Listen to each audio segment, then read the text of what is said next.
Hi, this is a review of the Samyang 8mm 3.5 fisheye CS2. This is the updated model with the detachable hood. The Mark 1 had the fixed hood.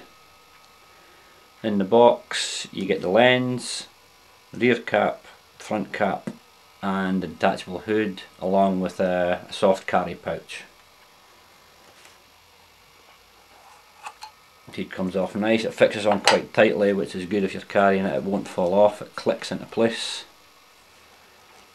Detachable hood, it's quite a nice fit as well, it's got a positive lock, so again that shouldn't come off. Put it on, line up the white dots, turn it, and then it clicks into place and it really is quite a tight fit. I've got it on a Canon 60D, and although it's a short lens, it does make the camera slightly front heavy, probably because of the big piece of front glass, but it doesn't make it uncomfortable to carry. It's quite nice in the hand, it feels good. Lens quality is excellent, it feels really well put together. The focus ring is really nicely damped and the aperture ring clicks, so it shouldn't, you shouldn't knock it out of aperture setting easily. The focus settings go from under a foot up to infinity, and your aperture settings go from 3.5 all the way up to 22. The image quality at 3.5 is a little soft, but if you're looking for a certain kind of image with a soft look, this will give you quite a good one. It is a nice soft image. You step it up to f8, then image quality becomes excellent. Really is a nice setting. I know the first version of this, people were complaining about the scale on the focus ring being way off, having to adjust it themselves.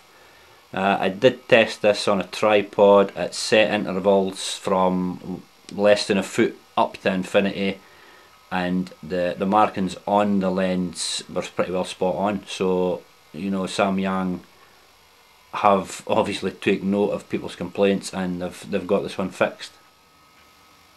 I've only been playing around with this for about a week now, and what I've found is if you're shooting anything at 2 foot or further, I just set it to infinity and the images are really nice, very crisp.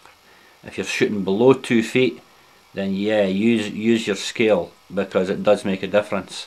But 99% of the time I have it on infinity and f8 and then never have to touch it. Like a whole day shooting, it's really nice, easy to use.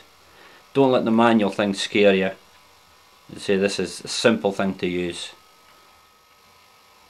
Although it's manual, on the 60D, when you've got it set to aperture priority or AV, when you press your shutter button, the camera does meter. It sets the shutter speed for you, and 99% of the time it's pretty good. It gives you a really nice exposure. If you're in tricky lighting conditions, you may have to step it up slightly, a 1 2/3 whatever. But what I have been trying is auto bracketing with the camera. You set it maybe a couple of clicks each side of your standard setting, and the easy way to do it handheld is if you set your drive to continuous, when you press and hold the shutter button once, it takes the 3 shots for you and then stops. And this is quite good if you want to try HDR handheld as well. Distortion levels aren't quite as dramatic as a full circular fisheye. This one is more subtle, and in certain circumstances, some of the shots don't look distorted. It gives you a really nice option of having a fully distorted shot or hardly distorted. It's a really nice lens. I prefer it to a pure circular fisheye. So all I can say, if you're thinking about a fisheye, and you probably are if you're watching this one's a winner. It's a lot less than half the price, maybe even a third of the price of some of the other fisheyes out there, and this one's probably better. I'd recommend it to anybody. Right, this is your last look at the lens on the camera. So it's really nice looking. Right, now here's some samples. It's just a quick wee video clip to show you distortion levels inside. It's not very bright.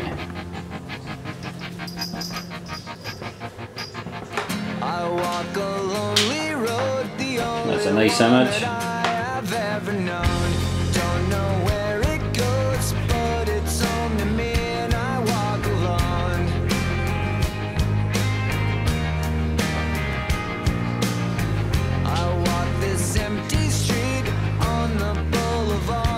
That's about 6 inches away from the front of the fridge.